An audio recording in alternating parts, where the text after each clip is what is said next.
ಎಲ್ರಿಗೂ ನಮಸ್ಕಾರ. ನಾವು ಇವತ್ತು ಈ ವಿಡಿಯೋದಲ್ಲಿ ಇನ್ಕಮ್ ಟ್ಯಾಕ್ಸ್ ಡಿಪಾರ್ಟ್ಮೆಂಟ್‌ನ ಹಳೆಯ ತೆರಿಗೆ ಪದ್ಧತಿ ಅಂದರೆ ಓಲ್ಡ್ ಟ್ಯಾಕ್ಸ್ ರೆಜಿಮ್ ಹಾಗೆ ಹೊಸ ತೆರಿಗೆ ಪದ್ಧತಿ ಅಂದರೆ ನ್ಯೂ ಟ್ಯಾಕ್ಸ್ ರೆಜಿಮ್ ಬಗ್ಗೆ ಸಂಪೂರ್ಣ ವಿವರಗಳನ್ನು ನೋಡೋಣ.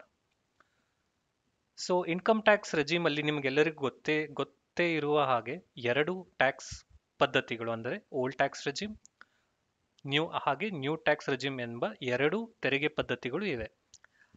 ಆದರೆ ನಮಗೆ ಎರಡೂ ಪದ್ಧತಿಗಳಲ್ಲಿ ಯಾವ ಆದಾಯ ತೆರಿಗೆ ಪದ್ಧತಿ ಆಯ್ದುಕೊಂಡ್ರೆ ಹೆಚ್ಚು ಉಳಿತಾಯವಾಗುತ್ತದೆ ಹಾಗೆ ಹೊಸ ಹೊಸದು ಮತ್ತು ಹಳೆಯ ತೆರಿಗೆ ಪದ್ಧತಿಗಳಲ್ಲಿ ಯಾವುದು ಒಳಿತು ಎಂಬುದನ್ನು ತಿಳಿದುಕೊಳ್ಳೋಣ.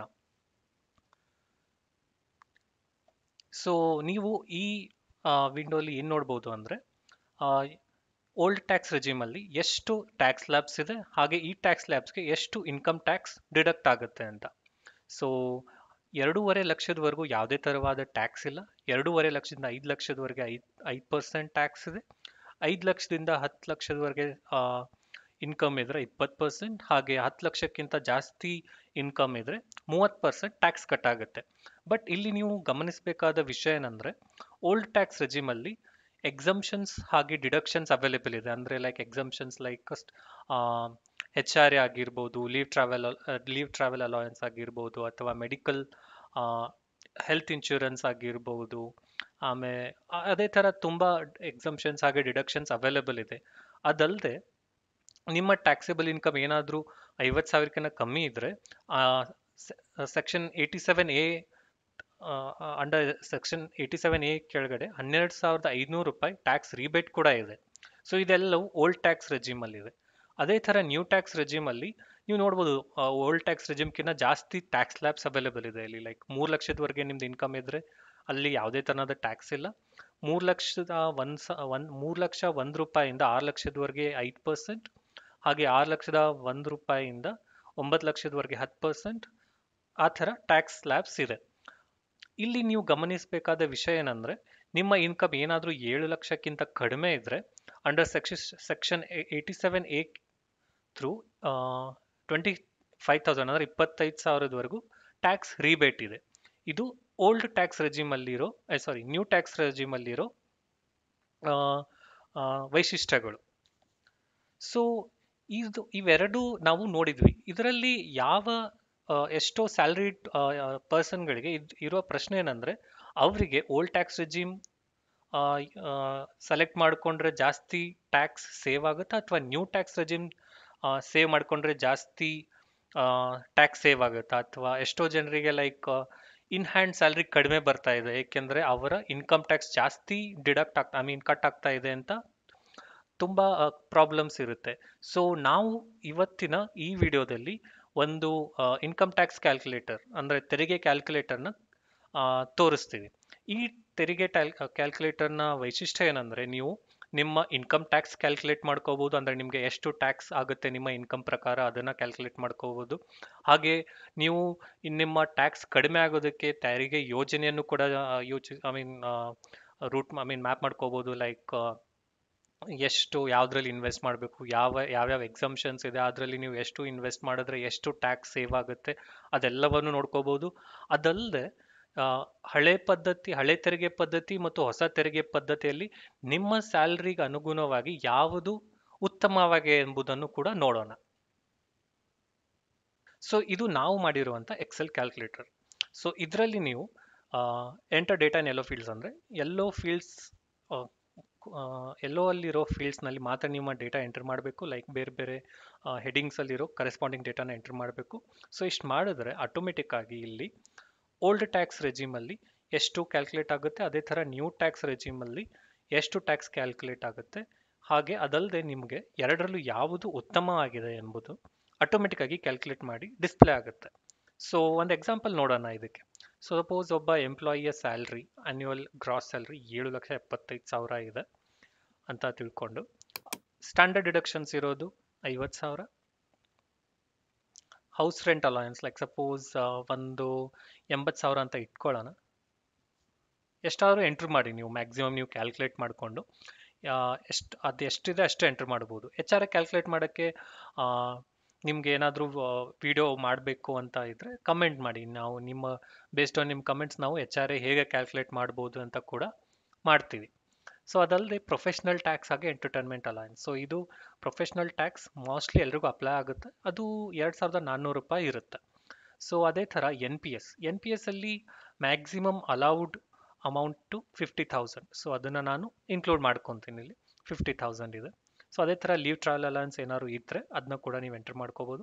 ಹೋಮ್ ಲೋನ್ ಇಂಟ್ರೆಸ್ಟ್ ಏನಾದ್ರು ಇದ್ದರೆ ಅದನ್ನು ನೀವು ಎಂಟರ್ ಮಾಡ್ಕೋಬೋದು. ಸೊ ಹೋಮ್ ಲೋನ್ ಇಂಟ್ರೆಸ್ಟ್ ನಿಮ್ಗೆ ಎಲ್ಲಿ ಸಿಗುತ್ತೆ ಅಂದರೆ, ನಿಮ್ದು ಏನಾದರೂ ಹೋಮ್ ಲೋನ್ ತೊಗೊಂಡಿದ್ರೆ ನೀವು ಬ್ಯಾಂಕಲ್ಲಿ ಇಂಟ್ರೆಸ್ಟ್ ಸರ್ಟಿಫಿಕೇಟ್ ಅಥವಾ ಇಂಟ್ರೆಸ್ಟ್ ಸರ್ಟಿಫಿಕೇಟ್ ಕೇಳಿದ್ರೆ ಅವರು ಹೋಮ್ ಲೋನ್ ಸರ್ಟಿಫಿಕೇಟಲ್ಲಿ ಎರಡು ಕಾಂಪೊನೆಂಟ್ ಹಾಕಿ ಕೊಡ್ತಾರೆ. ಒಂದು ಪ್ರಿನ್ಸಿಪಲ್ ಅಮೌಂಟ್, ಒಂದು ಇಂಟ್ರೆಸ್ಟ್ ಅಮೌಂಟ್. ಸೊ ನೀವು ಇಂಟ್ರೆಸ್ಟ್ ಅಮೌಂಟ್ನ ಇಲ್ಲಿ ಎಂಟರ್ ಮಾಡ್ಕೋಬೋದು. ಮ್ಯಾಕ್ಸಿಮಮ್ ಕ್ಯಾಪಿಂಗ್ ಇದೆ ಅದಕ್ಕೆ, ಲೈಕ್ 2 lakhs. ಅದನ್ನ ನೀವು ಇಲ್ಲಿ ಎಂಟರ್ ಮಾಡ್ಕೋಬೋದು. ಅದೇ ಥರ ಅಲ್ಲಿ ಕೊಟ್ಟಿರೋ ಪ್ರಿನ್ಸಿಪಲ್ ಅಮೌಂಟ್ನ ನೀವು ಸೆಕ್ಷನ್ 80C ಕೂಡ ಇನ್ಕ್ಲೂಡ್ ಮಾಡ್ಕೋಬೋದು. Like 80C PF, LIC, PPF, tuition fees ಅಥವಾ ELSS, Sukanya Samriddhi Yojana, NSC, fixed deposits, home loan principal, ಈ ಥರ ಎಲ್ಲವೂ ನೀವು ಕ್ಲೇಮ್ ಮಾಡ್ಕೋಬೋದು. ಬಟ್ ಅದಕ್ಕೆ ಮ್ಯಾಕ್ಸಿಮಮ್ ಲಿಮಿಟ್ ಇರೋದು 1.5 ಲಕ್ಷ. ಸೊ 1.5 ಲಕ್ಷದವರೆಗೂ ನೀವು ಕ್ಲೇಮ್ ಮಾಡ್ಕೋಬೋದು. ಸೊ ಹೆಲ್ತ್ ಇನ್ಶೂರೆನ್ಸ್ ನಿಮ್ದು ಏನಾದರೂ ಇದ್ದರೆ ಅದನ್ನು ನೀವು ಈ ಪರ್ಟಿಕ್ಯುಲರ್ ಫೀಲ್ಡಲ್ಲಿ ಎಂಟ್ರ್ ಮಾಡಿ.